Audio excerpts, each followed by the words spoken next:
Welcome to the Dr. Wayne Dyer Radio Podcast. Discover the wisdom and remarkable insights of Dr. Dyer, world-renowned spiritual teacher and foremost authority on how the power of your mind creates your world. Well, I like what you say about aging, where, you know, we're still the same person inside, you know, that soul and spirit doesn't change, and just the outside, you know, the cells are always changing and falling off and doing what they do and regenerating and all that. So it's kind of cool that we're the same inside. Yeah, I say I have a picture of myself on the wall in there when I was 21 years old, and I was running on the beach, and I look at that picture and I look at my body in the mirror now, and I can't find one cell that was in that body that's in this one. And yet I thought that's exactly who I was. I was for sure, this is who I am. I am this body, and the fact of it is there's nobody on this whole planet who's more than 7 years old. Every single cell in your body regenerates every 7 years, and I've been reading a lot about the collective hypnotism of the material body has to die. You know, a lot of the ancient teachers of the Far East teach this whole idea that that it's just a collective mistake. Deepak Chopra and I used to give lectures together all over the world, and we were at one time at the Palladium in London, and I remember him saying, aging, somebody asked a question about that, and he said, aging is a mistake of the intellect. And that what we have done is collectively we bought into this sort of mass hypnosis that everyone who shows up has to die. He said, and until we, ultimately, they say that ultimately we will come to a place where we have a realization that the body does not have to die, that the DNA that constitutes our physical being is hundreds and hundreds of thousands of years old, and it has no aging in it whatsoever. The reason that we can't believe, that we have to believe that such a thing as death is absolutely necessary, is because because we've never known anything else. You know, the only person who we've ever heard has resurrected was Jesus. You know, who was really teaching us that the end of death is something that will come. They talk about that in the New Testament, but we just don't believe that that's a possibility because we've never known anyone who's ever lived, whose body hasn't died. And what they say is that prologue is not a determination of whether something is possible or not. I was saying last night when I was having dinner, my friends had dinner for me, and I was saying, can you imagine George Washington, just 250 years ago or so, imagining him looking, I was holding a cell phone up. I said, can you imagine what they would think about this thing that we all sort of just really take for granted? And the fact that planes fly from London over to England all day over to the United States, these kinds of things that we all just take for granted.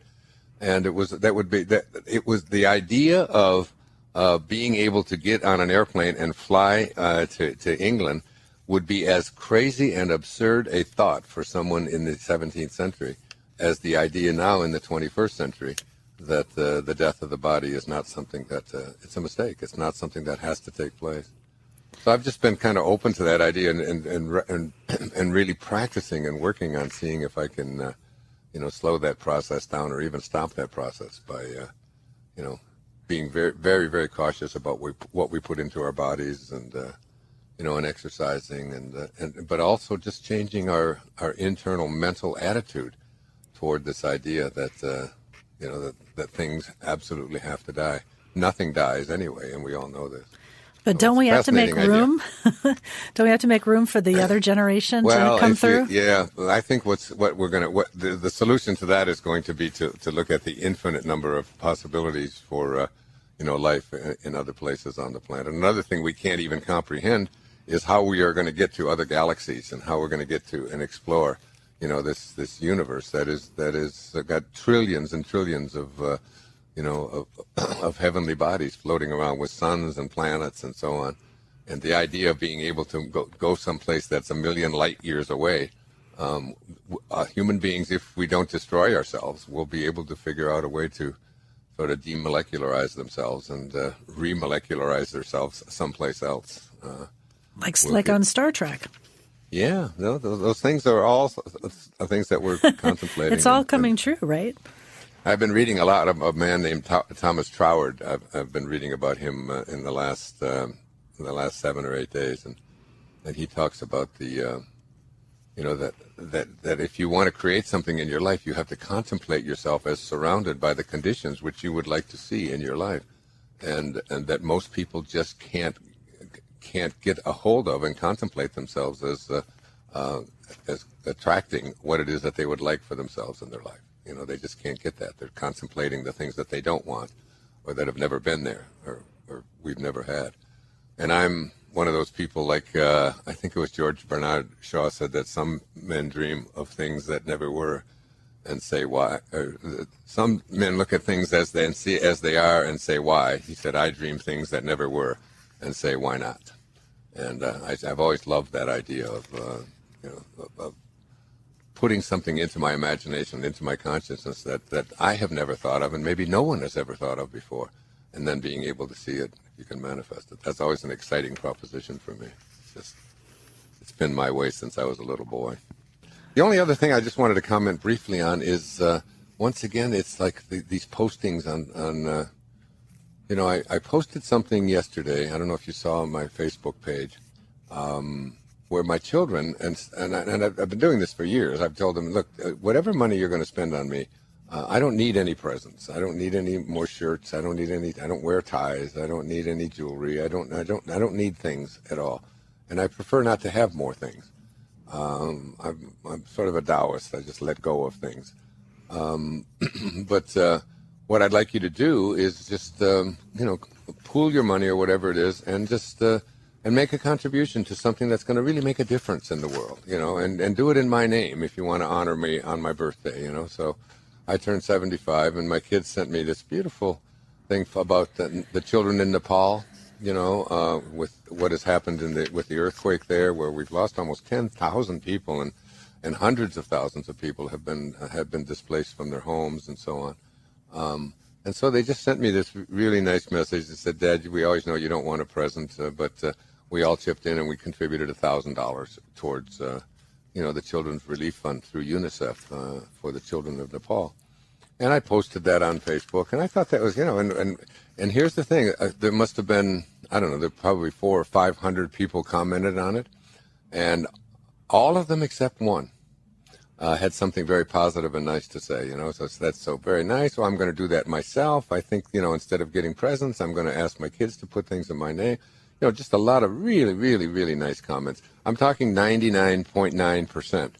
But that one person, it's like, write something, and what they wrote was, it doesn't matter what they wrote, but they just said it was pathetic, and someone who's a spiritual teacher who's got that kind of money, and $1,000 is a drop in the bucket, and it should have been, probably thought I should have given $1 million, and and probably have this idea that every crisis that comes up on the planet that I should give, $1 million to, or whatever it might be. Whatever the logic of it was like a negative comment. And I was thinking how easy it is to let go of all of the wonderful things that people say and put your focus on something that is negative or something that is painful.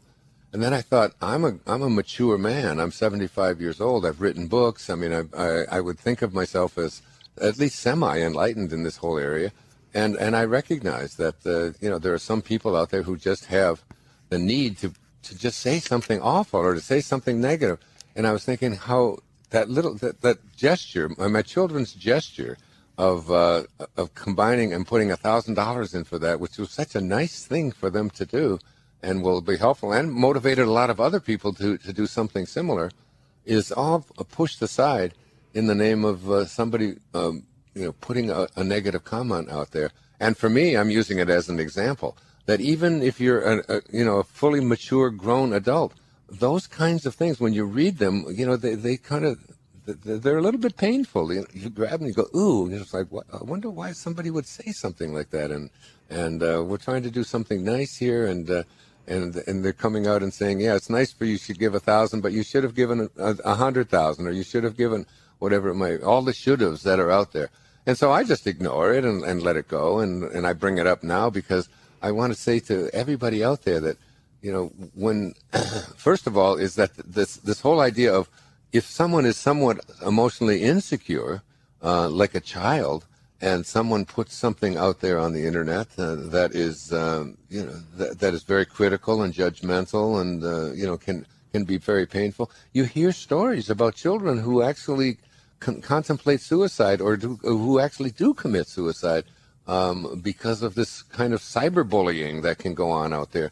When putting things out there on the internet that are hurtful and slanderous and painful, and doing all in the name of, I can just put anything out there. It doesn't make any difference what I say. We just should really be really careful about that, because even someone like myself is just a little bit shocked at the insensitivity of someone who would write something about this very nice deed that my own children had done. So it's like, first of all, number one is don't pay attention. Don't put your attention on what other people think. It's like I used to always tell my kids when they come home and say, so-and-so doesn't like me. And my first question would always be, do you like you? How do you feel about you? And if you like you, then Billy doesn't like you. I said, tomorrow Billy might think that today Billy thinks you're stupid. Tomorrow he might think that you're a car, or you're a dog, and he tells you to get down on all fours, and he wants to put gasoline in you. Would you be a car because Billy thinks that you're a car? Or whoever this person was that said something negative on my Facebook page. I mean, they could say anything. They could say I was an elephant. They could say I was from another planet. They could say anything. It wouldn't make it true. But the important thing is, I guess I want to say, is number one is to learn how to ignore those kinds of things when people say them about you. And number two is to also be very careful yourself about anything, particularly with the internet and the access that so many people have to it. And it's sort of like a form for people to express their road rage, only they do it on the internet rage. That's like they just go around on different websites and just say really hurtful and nasty things. They're called trolls. Oh yeah, that is right. That's what my friend was telling me, that they're a troll. Yeah. Yeah, they're trolls. They go around and try to incite things and get people worked up.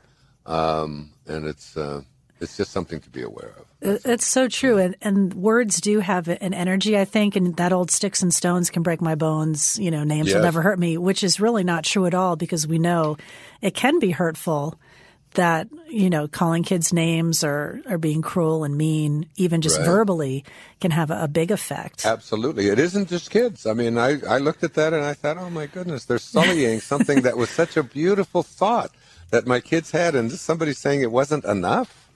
It's sort of like, anything that comes your way. And I'm sure the children of Nepal wouldn't say, oh, that's not enough. They would be saying thank you. Right. They'd be grateful. Yeah. But yeah, it's a shame you had to come across an internet troll. Well, it happens. it happens on every post that I make. I'll put a post out there and I'll think, it's not possible that there's one person out there who could say anything negative about this. And before you know it, they've turned it around and twisted it into a certain way and turned it into something that I had never even had a clue about, Right. But you should be careful of your communication. I'm going to share something really quick that I learned along those lines. Just recently, I was parking in a very busy parking lot with a girlfriend of mine, and someone took two spots. So I'm like, look at that idiot. They're parking like such a jerk on a busy Saturday. So she goes, you should leave them a note. So I did. I left a nasty note on their windshield. I said, you park like an idiot. You would need a can opener to get out of here on a busy Saturday, you inconsiderate jerk, blah, blah, blah. And I stuck it on their windshield. And then later I thought about it and I felt bad, and I go, I was really putting out some evil vibes on that person's windshield, and who knows what their story was, why they parked like an idiot.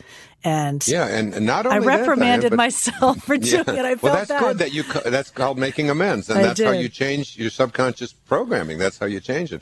But I mean, I've had the experience of pulling in, and when I pull in, the only place that I can park is right in the middle of a line, because that's the way all the other cars. Now the other cars all move away, and it looks like you drive by me, and it looks like I was the one that just pulled in there and just didn't know how to park a car. when in fact it was the only way it was available, a half an hour before. So, yeah. Or it might be somebody who's in a wheelchair, and has to have extra room in order to be able to get their chair into their car. You just never know. That's true. You don't. Yeah. And I felt bad because my girlfriend and I were laughing about it because I thought it was very cleverly worded, because I said, you're an idiot. You need a can opener and all this. Right. But then I did feel bad. I'm like, you shouldn't be putting out, that kind of anger. Because I'm sure they looked at the note and went, wow, this angry person left this note. Well, that's right. And that's sort of like what road rage is. That's exactly. And there's always stories all the time. I mean, my friend Dee and I, we were running this morning, and she was telling me about somebody whose car, I guess it was, they were tailgating. They were too close to them, and he pulled over to let them go by. And when he pulled over, the person pulled up behind him. And then he got out of the car and he came up and he started knocking on the window and screaming at him. And the person who stopped, who he had a gun in his glove box, and he took it out and killed the guy. Killed him. I mean, this was a story that was just on the news recently. That that you just never know when you send out real negative vibes that you're going. And we're such a gun-happy, crazy country with all of the guns that we have out there that you just never know when those kind of things are going to happen. Right. Just be kind. Yeah. Yeah, exactly. I learned my lesson. I'll be a little kinder next time. That's the message of higher consciousness. That's what Christ consciousness, that's what Buddha consciousness, that's what we call Siddhi consciousness is that, it's like the metaphor I use often when I speak is the metaphor of the orange. When you squeeze an orange, you get out of it orange juice because that's what's inside. And it doesn't matter who did the squeezing. It doesn't matter what time of day, what instrument you use, what the conditions were. When someone squeezes an orange, you get out what's inside. And if you extend that metaphor to yourself and you become the orange and someone squeezes you, puts pressure on you, parks their car wrong, drives too fast next to you, whatever it is, and out of you comes anger and rage and bitterness and tension and hatred and so much of that stuff, even what I was talking about on the internet. It isn't because of who did the squeezing. It's because that's what's inside. And it wasn't because of what I posted on my Facebook page that made, this person upset. That had nothing to do with it. Because that's what's inside. Someone squeezed him, and out of him came rage and anger. And when you respond to anger and rage with more anger yourself, you just multiply the amount of anger, and you blame the other person for being the cause of it.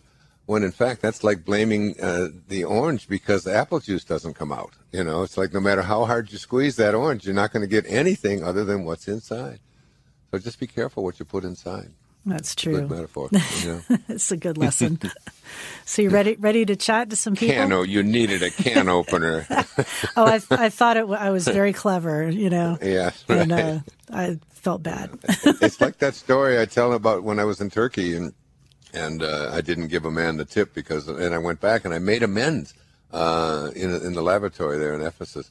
And the idea is what you did was you made amends. I mean, you said to yourself, this is not something that I want to do, and then you remember it, and still, even now, how long ago that was, it's like it's still a reminder, and it's likely something you'll never do again. That's how you reprogram your subconscious mind, by recognizing what you've just done, recognizing the thought behind it, and then changing it and saying, okay, I'm not going to do that. Maybe going back and taking the note off or whatever it might be. And then it gets reinforced, and you've got a new subconscious mind that only comes from kindness. Right. Anyway. All right, true. Let's go to the phone. Okay, ready? Sure. Let's go to Donna in Boston, and she's on line 1. Thanks for holding, Donna. Hi, thank you. Thank you, Dr. Donna. I really appreciate taking my call. Thank you. Nice to meet with you, Donna. How are things in Boston? Did it finally stop snowing? Finally. We've been getting great, beautiful weather.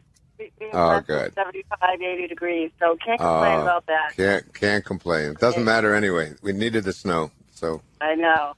Yeah. Well, I'm so excited. I've had a lot of things going on in my life. One in particular, and was a situation that was acted as my teacher. And the more conscious I get in as I evolve and wake up to what my reality really is, the more these things keep showing up. And I just briefly, I'll tell you a quick story, was I wanted to get a second dog for my current 2-year-old dog for a playmate to have. And I went on the internet and I found a beautiful breeder on the internet, and they had sent me pictures, and we went back and forth with the personality, and it was a perfect fit.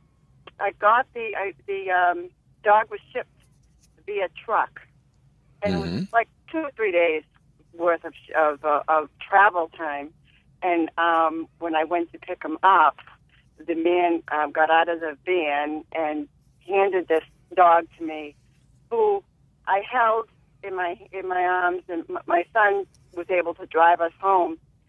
But this dog was very malnourished, very scared, not social at all, was frightened of any new situation, and he was shaking, and it took me over 2 hours to get him in the house. Didn't know how to walk, didn't know what a collar was, didn't know.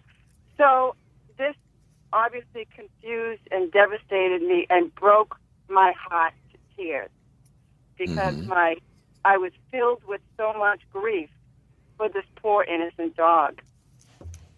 And so the first couple of days I didn't know what to do. I just held him and cried and tried to get him out of his shell, and nothing was working. So I reached out to my vet and the trainer. The vet said, bring him in, let's assess him. And she had told me, she said, why did you get this dog? I said, well, I wanted a playmate for my dog. She said, this will never be a playmate for your dog.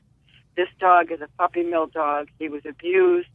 He has no social skills. He has no interaction with humans at all. Well, very few. And he's been through a lot of trauma. Okay, before you go on, what was your immediate reaction to what the vet said? I was horrified. I actually instinctively knew something was wrong, but I didn't want to face it. No, but I mean, when the vet said that this dog could never be, socialized with other animals or with other people, what was your first thought when he said that? I was confused. I just thought, I have a trainer, and in the back of my mind, I said, I'm going to call my trainer and see if this is the case. And she wasn't very. She was just saying it like it was. And in hindsight, I wish she was a little bit more nurturing, but maybe that's what I needed. So I took the dog home and called the trainer and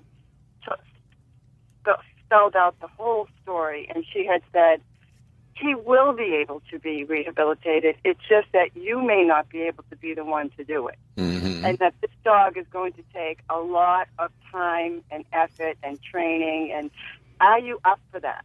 Is this what you signed up for? And again, I was not letting guilt hit me, but it did at that time, because no, that's not what I signed up for. But all I wanted was the best situation outcome for this dog. Yeah. So, and what had happened was, you do what you do. You reach out to friends and you tell them, what should I do? And then people were telling me the difference between a kennel and a foster home, and I said, well, a foster home would make total sense. And within a day, I had 2 foster parents ready to take this dog into their home, where they see this all the time, and they rehabilitate them. And I had to drive an hour and a half up to Portsmouth, New Hampshire, to meet them. And they were Rachel and Tony, and I called them my angels. I said, you are just angels. You know, this is what they do. They live for this. And this dog is being, he's in with other dogs now, so he's getting social. And I had people say to me, just what you were talking about earlier, Dyer, about, being mean to other people. And I could have spent my whole energy calling the people who did this to me, writing letters, posting posts on Facebook. And I had people tell me, why aren't you doing that? And I said, I can't. My energy has to go in the opposite direction. It's not going to help that dog if I do this. Absolutely. And I just want to comment just briefly on it because we've got, a lot of calls lined up here. But when someone says that something is impossible, that this dog can never, or it's very much like when someone gives a diagnosis of, something isn't being incurable, or that you'll never walk again, or that, my dear friend Raquel Roney, whom I married, who's been in a wheelchair since she was 12 years old, and and was told that she could never, ever have children and all that. She just gave birth to a daughter, just a few months ago. She was at my talk there in Denver. And she's been a paraplegic, for her whole, there's something, it triggers something in me that says, I know that I can do better than just assign this dog to a life of, either being killed, or put to sleep, or, not, just giving up on it. And this somehow the idea of giving up on something inside of me has always been something that just is very, very, very difficult for me to do. That would be such an ultimate challenge for me to be able to see if I could turn that dog's life around. And it sounds like that's exactly where you came from. Instead of coming from a place of anger and resentment and revenge, instead coming from a place of love and driving an hour and a half to make sure that something really nice was done for that. I really applaud you for that. That's Thank you. And it was my son who said to me, Mom, what you got out of this? And as I was still in tears, I said, what? He said, you saved his life. Yeah, absolutely. Yeah. Yeah. Instead of just saying, oh my gosh, that's like, this is a terrible thing and it shouldn't happen.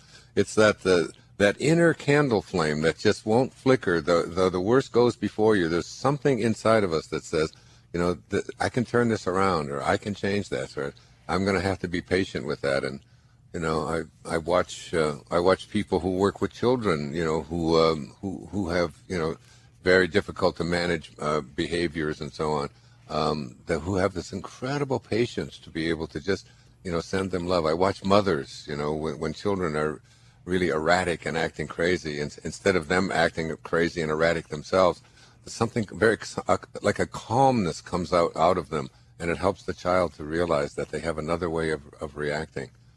I've seen people do that. I have a dear friend of mine. Her name is Tiffany. She worked with the special needs kids in school for years and years and years, and I watch her even with her own children, and she's always very loving and always very patient, even when they're behaving in ways that might call for being angry or being hateful or yelling at them or being judgmental. Somehow our original nature is one of gentleness and kindness.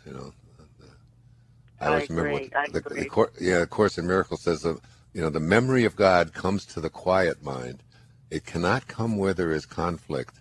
A mind at war with itself remembers not eternal gentleness. That we come from eternal gentleness. It's our nature. I've spent a lot of time in the last few months around newborns. The lady who works for me, Dee, she's had a newborn. My friend Tiffany, she's just got a newborn who's only 3 months old. He was over here the other day. I've been talking to, looking at every time I look at them, I think of what Lao Tzu said. These are just helpless little creatures. Just same with the dog.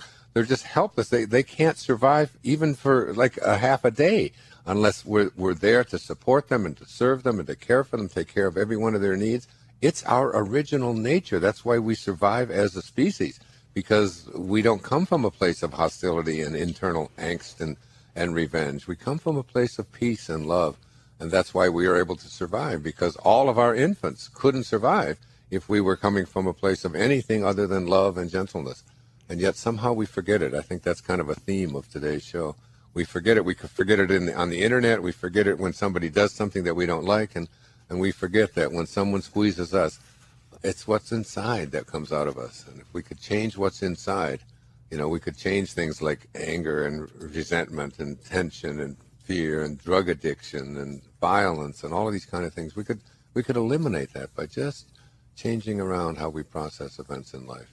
And I love what you did. I want to send you a copy of our book that my daughter wrote. It's called Don't Die With Your Music Still in You. It's my experience growing up with spiritual parents. She talks a lot about how she was. It's from Serena, my daughter, who just gave birth. Oh, also I would to love a new that. book. Yeah. It's funny because I have that on my signature because I love that. That and you always say when you change the way you look at things, things you look at change. Right? Yeah. Well, you're going to love this book. It's a really beautiful book. She did a great job, and she's now a new mom. Yesterday was her first day. Yesterday was her first Mother's Day as a mother. Wonderful! Yeah. That's wonderful. So my little granddaughter, a sailor. Thank you very much, Donna, for your call in Boston. God bless you, dear.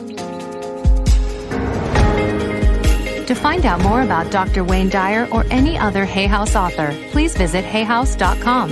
Thank you for listening.